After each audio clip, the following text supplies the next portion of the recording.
Dans l'histoire de l'humanité, il y a des punitions qui envoient des frissons dans notre colonne vertébrale, rien qu'en entendant leur nom. Mais peu de sentences furent aussi prolongées physiquement, et aussi profondément tourmentantes mentalement, que le lynchis, la mort par 1000 coupures, existant pendant plus de 2 millénaires. À travers les dynasties chinoises, le lynchis n'était pas simplement une forme d'exécution, mais un spectacle de pouvoir absolu. Chaque coupe n'était pas faite pour tuer, mais pour garder la victime en vie le plus longtemps possible, jusqu'à ce que l'honneur, l'âme et le corps soient entièrement écrasés.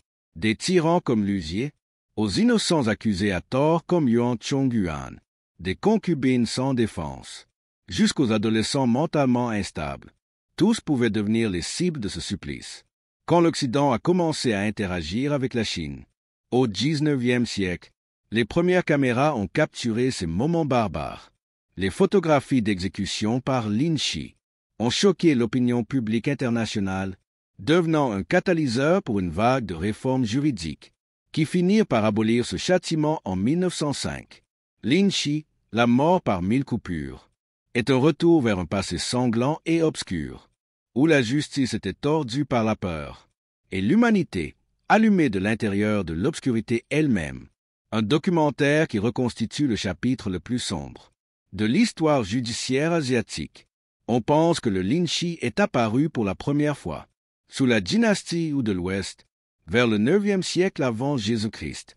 Mais ce n'est qu'à l'époque de la dynastie Qin, quand le système légal devint plus strict et que le pouvoir impérial atteignit son apogée, que le lynchis fut perfectionné comme l'outil suprême de punition pour des crimes graves comme la trahison ou les meurtres de masse. L'exécution commençait généralement par le condamné, solidement attaché à un poteau de bois, sur une place publique où tous pouvaient voir. Parfois, il n'y avait qu'un seul bourreau. D'autres fois, un groupe entier. Il tranchait lentement la peau de la victime, la chair, morceau par morceau. D'abord les mains, puis les pieds, ensuite la poitrine. Enfin, les membres étaient sectionnés. Mais le plus terrifiant, c'est que le condamné restait souvent vivant durant la majorité du processus. Lorsque le rituel approchait de sa fin, un coup au cœur ou à la gorge était enfin donné pour provoquer la mort. Dans certains cas, si le bourreau éprouvait de la pitié, ou s'il avait été discrètement soudoyé par la famille, il agissait rapidement dès le début, provoquant la mort plus tôt. Les coupes suivantes devenaient alors un rituel pour humilier le cadavre, ce qui rendait le lynchis encore plus terrible. C'était son conflit profond avec la pensée chinoise traditionnelle. Depuis l'époque de Confucius, le peuple chinois croyait que le corps, les cheveux et la peau étaient un don des parents et ne devaient jamais être endommagés arbitrairement. Une personne décédée devait être entière, car dans l'au-delà, son âme ne devait pas être blessée. C'est pourquoi le lynchis n'était pas seulement une torture physique, mais aussi une séparation permanente de la dignité et de toute chance de repos après la mort. Tout au long des dynasties de Xuan-Ning à Qing, le lynchis a été appliqué plusieurs fois, mais à chaque fois, il a provoqué de la controverse. L'une des premières voix à s'y opposer fut celle de Liu Yu, poète et fonctionnaire sous la dynastie Song du Sud. Il avait échoué l'examen impérial à 19 ans, mais il n'a pas abandonné. À 29 ans, il passa avec les meilleurs résultats et entama sa carrière officielle. Convaincu moralement, il adressa une pétition pour abolir le lynchis. Elle fut rejetée, mais ses arguments inspirèrent plus tard de nombreux réformateurs. Sous la dynastie Yuan, le lynchis fut standardisé à 100 coups. Cela paraît peu, comparé à 1000 coupures. Mais cette torture durait encore plusieurs heures. Puis, sous la dynastie Ming, les choses empirèrent. Certains cas enregistrés parlent de jusqu'à 3000 coupures. L'une des victimes les plus tristement célèbres, Liu Jin, un puissant eunuque de la cour, chef des 8 tigres, un groupe ayant manipulé le pouvoir impérial. Il avait utilisé son autorité pour éliminer et faire exécuter de nombreux innocents, consolidant ainsi sa position. Mais il s'était fait beaucoup d'ennemis et fut finalement accusé à tort de trahison. L'empereur Jiande, déjà méfiant vis-à-vis des eunuques, ordonna son exécution par Lin Shi, étalée sur 3 jours, avec un total annoncé de 3357 coupures. On dit que la foule se pressa pour assister à la scène. Certains allèrent jusqu'à acheter des morceaux de chair, les trempant dans le vin et les buvant comme rituel, pour conjurer le mal. Mais Liu Jin mourut après environ 400 coupures. Dès le 2e jour, un autre nom, plus douloureux encore, Yuan Chongyuan, général Ming talentueux. Il avait maintes fois défait les tribus Jurchen, ancêtres des Manchu Qing, mais à cause d'un complot, il fut accusé de trahison. L'empereur Chongzhen, dernier souverain de la dynastie Ming, signa personnellement son arrêt de mort. Par Li Shi, avant de mourir, Yuan composa calmement un poème d'adieu. Une vie de mérite se transforme finalement en poussière.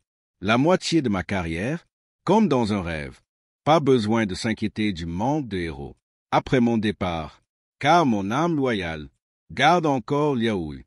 Après que la dynastie Ming ait été renversée, les descendants Qin découvrirent des preuves, innocentant Yuan Chongyuan et l'empereur Shenlong, un souverain souvent loué comme symbole de l'âge d'or, l'exonéra officiellement et lui rendit son honneur.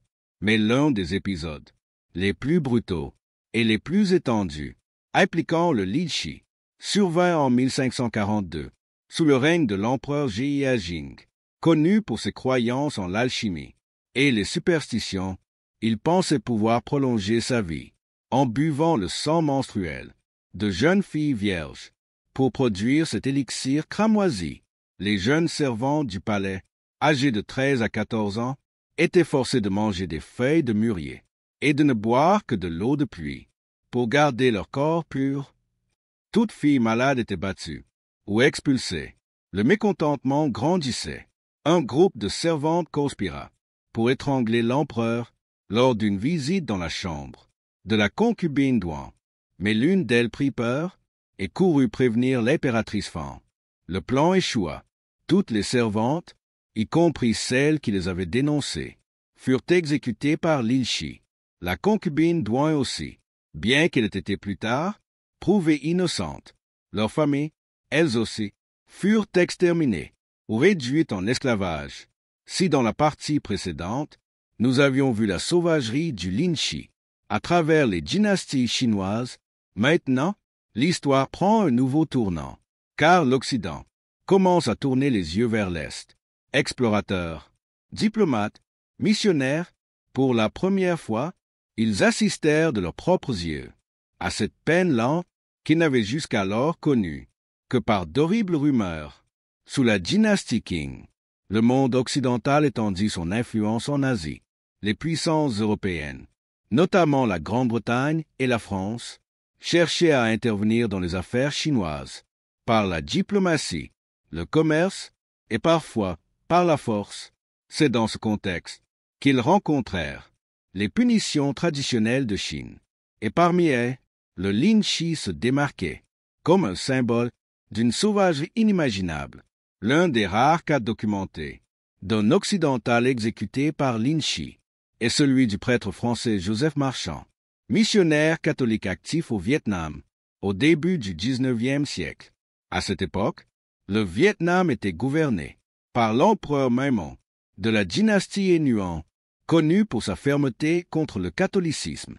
Quand une rébellion éclata, dans laquelle Marchand fut impliqué, il fut capturé et condamné à mort. Le mode d'exécution, Lin Shi. L'exécution eut lieu à Saigon, en 1835, l'un des très rares cas où un occidental fut exécuté de cette manière. Ce fut aussi le moment où les diplomates et chercheurs occidentaux commencèrent à remettre en question la moralité de ces châtiments. Parmi les plus influents, Sir Thomas Francis Wade, diplomate britannique et développeur du système de romanisation du chinois Weijil, lorsqu'il arriva en Chine et devint fonctionnaire au consulat britannique de Guangzhou, il écrivit à plusieurs reprises à la cour Qing, proposant d'abolir le Lin Shi, le jugeant incompatible avec un monde moderne. Mais la cour refusa. Ce ne fut que vers la fin du XIXe siècle que les premières descriptions écrites du lynchis par des Occidentaux commencèrent à apparaître. En 1895, 2 œuvres notables furent publiées, Personnes et politique de l'Extrême-Orient, par Sir Henry Norman, journaliste et politicien britannique, et Un Australien en Chine, par George Ernest Morrison, médecin et journaliste ayant voyagé à travers toute l'Asie. Aucun des deux n'avait assisté personnellement au lynchis, mais ils le décrivirent à travers les récits de témoins oculaires ou leurs observations après l'exécution. Cependant, les preuves visuelles, c'est-à-dire les photographies, ne seraient apparues qu'en 1890.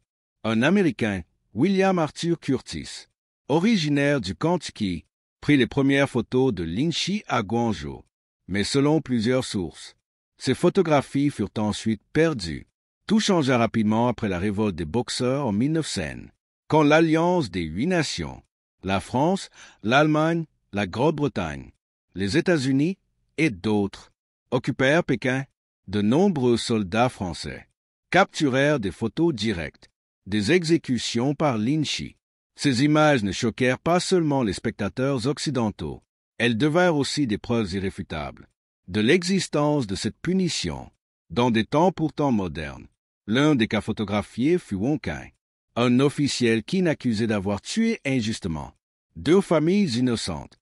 Le 31 octobre 1904, il fut exécuté par lynchis devant une foule immense. Ce n'était plus une exécution discrète, comme dans les temps anciens, mais un événement public, plein de cruauté, d'intimidation et de barbarie.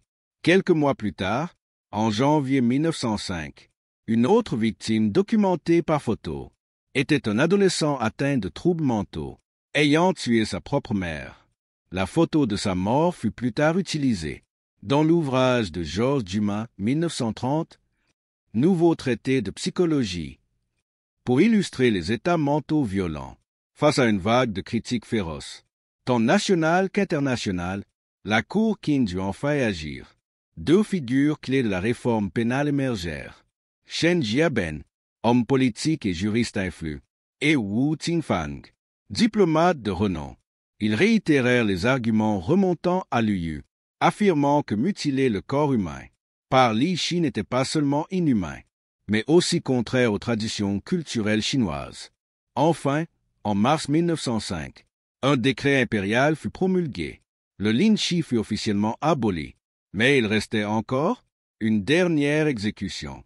Elle eut lieu 2 semaines après la signature du décret.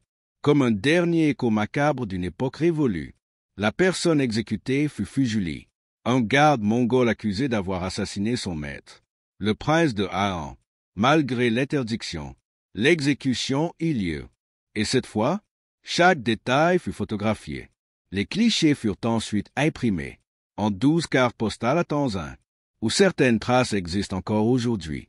Plus terrifiant encore, ces cartes postales furent autorisées à la vente et diffusées librement par le bureau de poste Qin lui-même. Certaines personnes les achetèrent et les envoyèrent comme s'il s'agissait de souvenirs touristiques et non de preuves d'un crime. Et c'est ainsi que naquit l'histoire des yeux occidentaux, les premiers appareils photo ayant immortalisé l'une des punitions les plus brutales de l'histoire humaine, et ce, à l'aube d'un XXe siècle qui se prétendait plus civilisé. Lynchis, d'abord méthode cachée d'exécution, était maintenant exposé à la lumière du monde. Mais ces derniers échos n'avaient pas encore cessé. Mars 1905, un moment qui pouvait sembler simple, juste un décret administratif. Mais en réalité, il marqua la fin de plus de 2000 ans, d'un symbole de violence dans le système juridique féodal chinois. L'abolition de lynchis ne s'est pas produite du jour au lendemain. Elle fut le résultat de décennies de réformes, de résistance et de pression nationale et internationale. Le premier nom à retenir est Chen Jiaben. Il n'était pas seulement réformateur juridique, mais aussi l'homme qui restructura tout le système judiciaire de la dynastie Qin à la fin du XIXe siècle. En s'inspirant des modèles occidentaux, il proposa de modifier l'ancien code pénal, d'abolir les châtiments barbares et d'introduire l'état de droit moderne. À ses côtés, il y avait Wu Qingfang, un diplomate ayant étudié les systèmes juridiques occidentaux. Tous deux soutenaient qu'une nation civilisée ne pouvait pas continuer à faire appliquer des lois médiévales. Mais comme mentionné précédemment, même après l'émission du décret impérial, une dernière exécution par Lin Shi eut lieu, le 13 avril 1905. La victime était Fu Li, un garde mongol accusé d'avoir assassiné son maître, le prince de Han. Encore une fois, les caméras étaient présentes. Des soldats et des journalistes capturèrent chaque instant de l'exécution, et ces photographies furent imprimées sous forme de 12 cartes postales, vendues et circulées à Tenzin. Certaines furent même envoyées à travers le pays, comme si c'étaient des souvenirs touristiques, et non des preuves d'un acte de brutalité inouïe. Et ensuite, depuis 1905, le Lin Shi ne fut plus appliqué par aucun régime, car 4 ans plus tard, en 1911, la dynastie Qin s'effondra. La Chine entra alors dans une nouvelle ère, avec la naissance de la République de Chine, et un système juridique qui entama sa modernisation, selon des normes occidentales. Mais la mort par 1000 coupures ne disparut pas complètement. Dans des zones rurales éloignées, où la loi était faible, et la justice laissée à la foule, le Lin Shi persistait, sous forme d'exécution privée, menée sans jugement, par des communautés en colère. Beaucoup croyaient encore que les pires criminels ne méritaient pas une mort rapide. Ils voulaient qu'ils ressentent chaque coupure, chaque moment d'agonie, comme une forme de justice morale.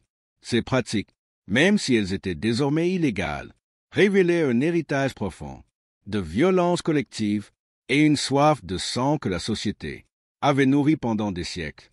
Un tournant décisif eut lieu quand les photographies d'exécution commencèrent à circuler en Occident.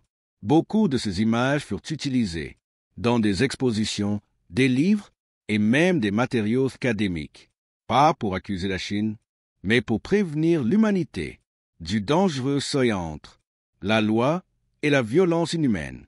Même aujourd'hui, de nombreux chercheurs, psychologues et criminologues utilisent encore des images et des documents sur Lin Shi comme métaphore des formes de torture physique combinées à une torture psychologique. C'est devenu un symbole d'une époque où la justice ne servait plus l'équité, mais n'était qu'une ombre déformée du pouvoir. Mais l'histoire, elle aussi, a enregistré des voix fortes, des voix qui ont défendu la dignité humaine. Dès la dynastie Song, Liu Yu utilisa la culture confucéenne, qui valorise et respecte le corps, pour argumenter contre Lin Shi. Dans les temps modernes, des intellectuels comme Shen Jiaben s'appuyèrent sur la pensée occidentale pour continuer ce combat et réclamer l'abolition définitive de cette punition. Et c'est cela qui rend l'histoire si étrangement belle, car même au milieu des plaies, du sang qui coule et des cris de douleur, il y avait encore des êtres humains courageux, capables de se lever et de dire « Assez !» La mort par 1000 coupures. Lin Shi, peut-être la punition la plus barbare jamais imaginée par des hommes. Elle ne se contentait pas de faire saigner un corps. Elle déchirait l'âme, le respect de soi, la dignité.